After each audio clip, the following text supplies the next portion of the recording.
Max Weber nació en 1864 en Erfurt, Alemania. Fue abogado, sociólogo y filósofo.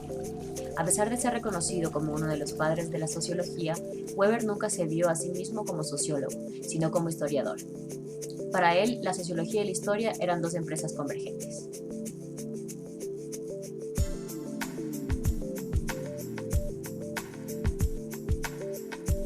En 1882 ingresó a la Universidad de Heidelberg como estudiante de Derecho y estudió también en Gotinga, interesándose especialmente por la historia y la economía.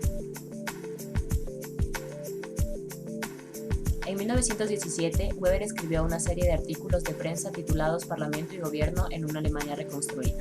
Estos artículos exigían reformas democráticas en la Constitución del Imperio Alemán de 1871. Weber argumentó que los problemas políticos de Alemania se debían esencialmente a un problema de liderazgo. Otto von Bismarck había creado una constitución que preservaba su propio poder, pero inhabilitaba a otro líder poderoso para sucederlo. En enero de 1919, Weber era un miembro fundador del Partido Democrático Alemán. Por su paradójica utilización en las medidas socializantes, tanto como la socialdemocracia como del nacionalsocialismo, las contribuciones del liberalismo de Max Weber a la política alemana siguen siendo sujeto a controversia. Sus trabajos más importantes se relacionan con la sociología de la religión y el gobierno, pero también escribió mucho en el campo de la economía. Su obra más reconocida es el ensayo La ética protestante y el espíritu del capitalismo, que fue el inicio de un trabajo sobre la sociología de la religión. Pero la gruesa recopilación, Economía y Sociedad, es una suma de ideas y conceptos del autor. Max Weber es un clásico de la sociología, de ideología liberal, pero descarta de plano las formas más triviales de esta ideología. Su obra se orientó hacia el estudio de las formas de legitimidad política con el fin de adaptar los principios liberales a la sociedad realmente existente.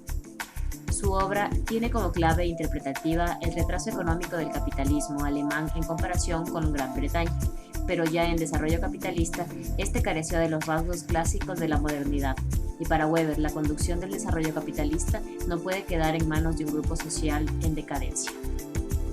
Weber siempre advirtió que los intereses de la Alemania capitalista estaban por encima de la democracia.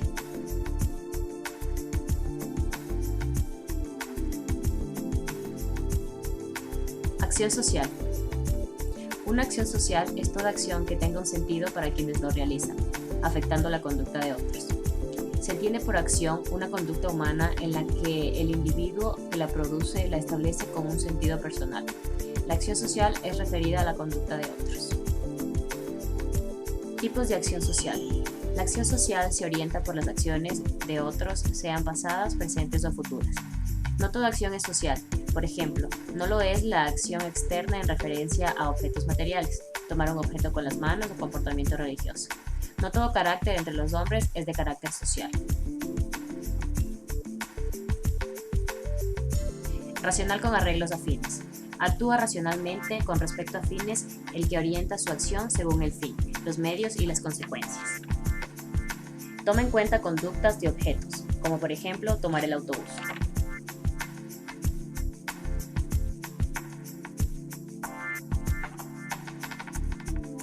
Racional con arreglos a valores. Actúa de un modo racional con respecto a valores el que no mide las consecuencias, obrando según el deber, la belleza, la dignidad, la piedad, o sea, según una exigencia dirigida hacia el sujeto.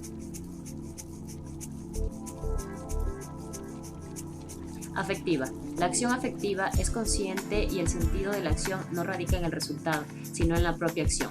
Los fines son los medios. Orientada por sentimientos como por ejemplo besar, abrazar, agredir. Tradicional. La acción tradicional, junto con la imitación reactiva, están en el límite de acción con sentido. Se la realiza por medio de memoria, en donde la persona siente un mínimo de gusto por la acción del pasado que la realiza repetitivamente. Por costumbres, por ejemplo, sentarse en una mesa o en una silla. Tipos de dominación. La dominación fue la base del pensamiento de Weber, ya que planteó que todos estamos bajo una dominación superior de jerarquías en donde debía regir la obediencia. Por este motivo, él propuso 3 tipos de dominación legítima. Racional. Está basada en obedecer leyes. A este tipo de dominación se lo llama también administración burocrática. que es la típica clase de dominación de las sociedades capitalistas occidentales modernas. Se basa en las siguientes características: precisión, disciplina, confianza, perfeccionalidad, universalidad, rigor, etc. Plantea jerarquías de trabajo en donde existen funcionarios que cumplen con sus funciones. Se crea un contrato de trabajo. El superior escoge al trabajador. Se genera una perspectiva de ascensos en donde el trabajador tiene la oportunidad de crecimiento. No existe una apropiación del cargo.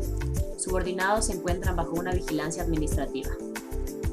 Plutocratización es el predominio de la clase alta.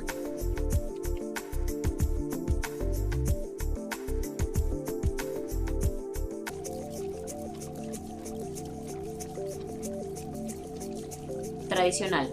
Obedece a las tradiciones, creencias en la santidad de las tradiciones y en la autoridad tradicional.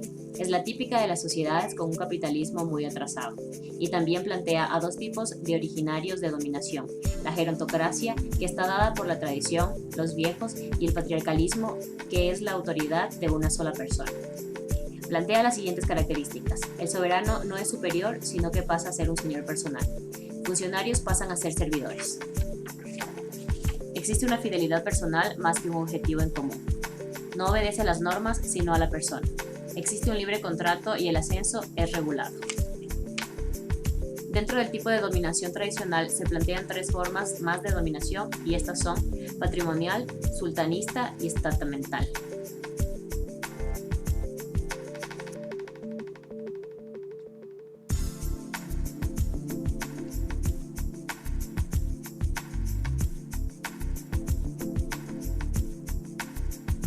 Carismática. Obedece al líder. Heroísmo extra cotidiano de una persona. Es el tipo de sociedades capitalistas subdesarrolladas. El carisma es la cualidad extraordinaria de una personalidad que debe tener un jefe, caudillo, guía o líder. Sociología de la dominación. Dominación de la sociología. Es la voluntad de autoridad que manifiesta un dominador donde ejerce influencia y obediencia. La dominación se manifiesta y funciona en forma de gobierno. Todo régimen de gobierno necesita del dominio de alguna forma, ya que para su desempeño siempre se deben colocar en manos de alguien poderes imperativos. La dominación suele apoyarse interiormente en motivos jurídicos, en su legitimidad. Se divide en dos: dominación legal en virtud del estatuto y la dominación tradicional.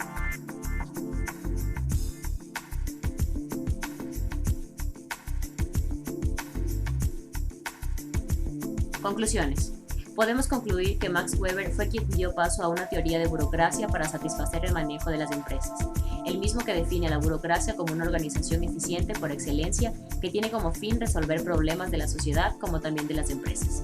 Sus características son de carácter legal de las normas y reglamento, es decir, deben elaborarse por escrito y estar a disposición de todo público. Carácter formal de las comunicaciones, en donde deben establecerse canales de comunicación efectivos para la comunicación exitosa. Racionalidad de la división de trabajo, consiste en la designación de puestos y cargos de manera específica. Impersonalidad de las normas de trabajo, se habla únicamente de puestos y funciones en donde se las delega acorde a su desempeño. Jerarquía establecida de la autoridad, aquí se define quién es la autoridad. Completa previsibilidad del funcionamiento. Se debe anticipar el comportamiento de los miembros de la organización para evitar así conflictos. Podemos observar cómo la burocracia se mantiene en pie en oficinas gubernamentales y en ciertas empresas privadas, en donde se observa un alto nivel de control en los procedimientos administrativos, al ser respaldados por documentos formales.